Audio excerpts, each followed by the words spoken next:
Assalamualaikum warahmatullahi wabarakatuh. Kembali lagi di channel saya Fakhri Jamjami.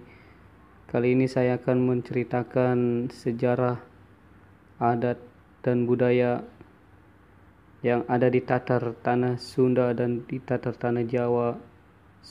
Sebelum Anda menyaksikan kelanjutan ceritanya, jangan lupa ya guys, klik subscribe-nya dan like, bagikan. Oke, jangan lama-lama lah, lanjut aja ke ceritanya. Semoga menambah ilmu dan manfaat. Asal-usul Jamblang. Jamblang adalah nama buah yang dalam bahasa Cirebon sama dengan duet.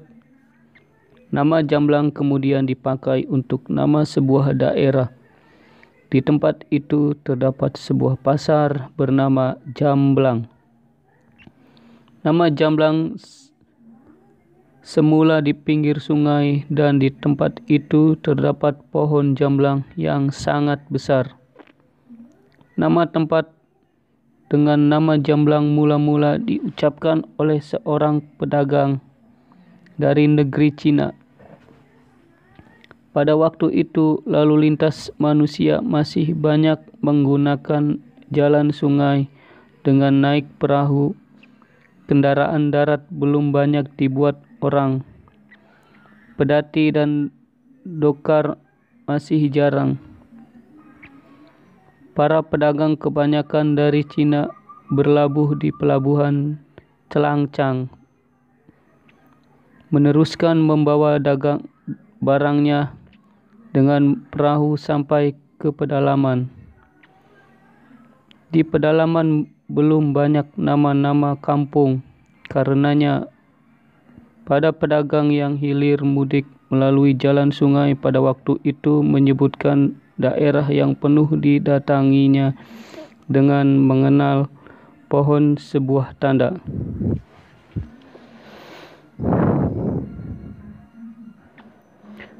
Demikian pula seorang pedagang Cina bernama Baba Chong An sering berdagang di sebuah tempat yang terdapat sebuah pohon jamblang. Kemudian oleh penduduk di tempat itu dikenal dengan nama Jamblang. Karena barang dagangannya laku, sering pula bermalam di tempat itu. Kemudian dibuatnya sebuah tempat berdagang bersama-sama. Pula tempat tinggalnya Baba Chong An berdagang di sana membawa pula seorang anak gadisnya bernama Liong Si Tin. Lama-kelamaan menjadi penghuni baru di tempat itu. Baba Chong An selain seorang pedagang, ia adalah seorang pengagung kelenteng. Karenanya di tempat itu ia bermaksud akan mendirikan sebuah kelenteng agar dapat bersembahyang baik untuk dirinya sendiri maupun bagi teman-teman pedagang yang sebangsa dan seagama dengan dia. Berkat ketekunannya berdagang, ia berhasil membeli sebidang tanah untuk didirikannya sebuah kelenteng. Tersebutlah seorang pemuda bernama Raden Banjar Patoman, berasal dari Banjar, bermaksud akan berguru kepada Sunan Gunung Jati di Cirebon. Dalam perjalanannya menuju Cirebon melewati Jamblang. Karena dilihatnya di tempat itu lebih ramai dari tempat-tempat lain, ia sengaja ingin melihat-lihat di sana. Ketika mendekati tempat Baba Chong An, ia mengetahui Long Si Tin sedang menunggu dagangan. Raden Banjar Patoman sempat berkenalan dengan Liong Si Tin. Dalam perkenalannya, tiba-tiba menjadi sangat akrab, seperti telah lama berkenalan.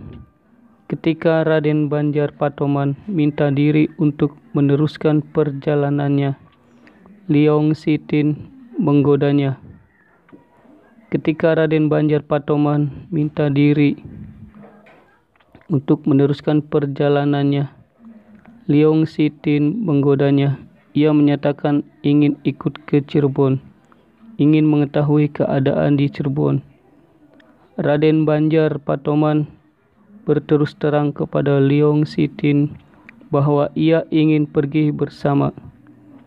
Tetapi karena perginya ke Cirebon bermaksud akan berguru agama Islam, ia tidak berani mengajaknya dan hanya berjanji bahwa setelah menyelesaikan belajarnya ia akan segera datang kembali.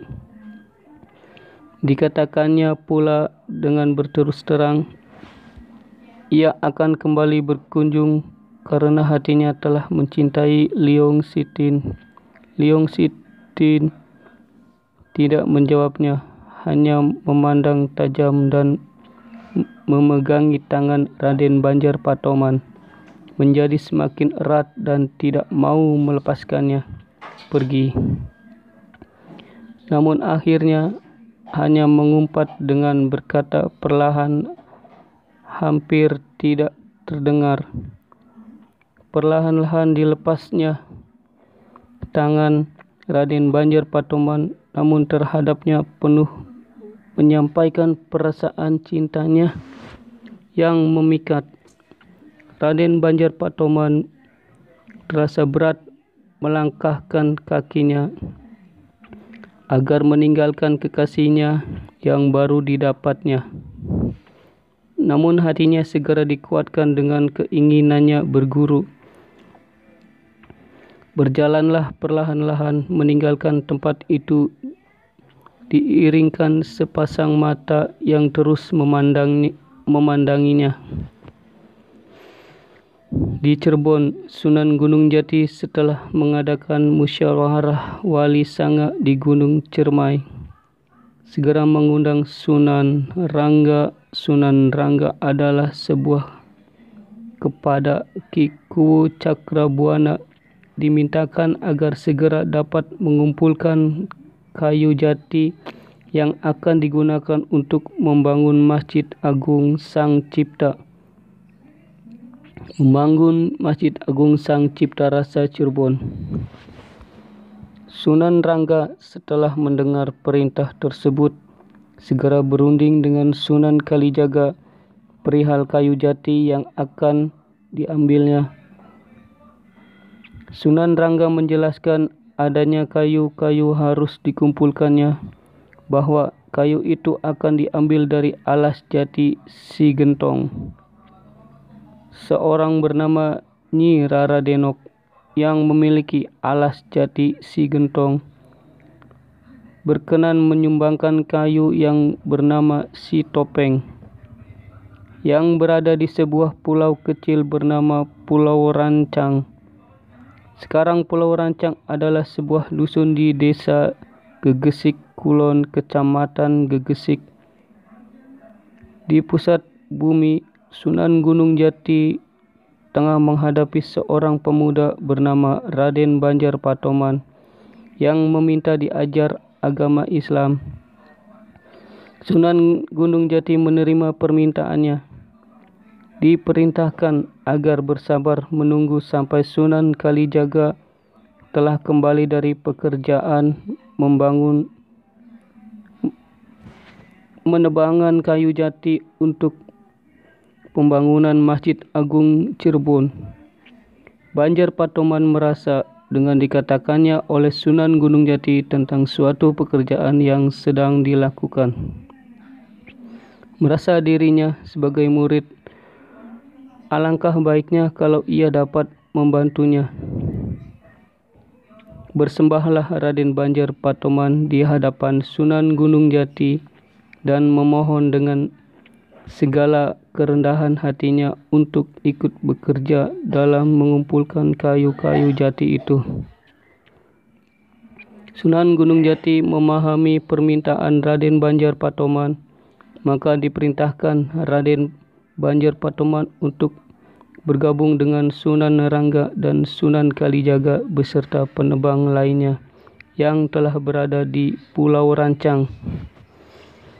Ketika itu pula Baba Chong An melaksanakan pembangunan kelenteng yang sekarang dikenal dengan nama Kelenteng Jamblang.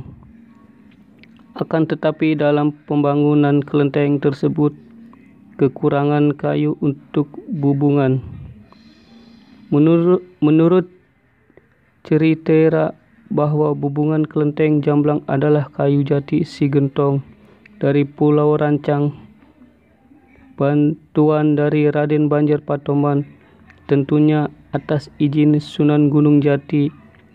Setelah kelenteng Jamblang berdiri, kemudian Raden Banjar Patoman diterima menjadi tunangan Leong Sitin. Dan pada waktu itu orang-orang dari Cina banyak yang datang di daerah Jamblang. Orang-orang dari daerah Jamblang pun tidak kalah dengan orang-orang Cina untuk berdagang, yaitu jualan nasi yang dibungkus dengan daun jati. Itu ciri khas dari Jamblang, dan sampai sekarang nasi Jamblang sebagai makanan khas daerah Cirebon. Wallahu a'lam bishawab. Sesungguhnya segala kebaikan itu datangnya dari Allah Subhanahu wa taala, dan bila ada salah kata dan hilaf dari saya, mohon dimaafkan. Terima kasih. Wassalamualaikum warahmatullahi wabarakatuh.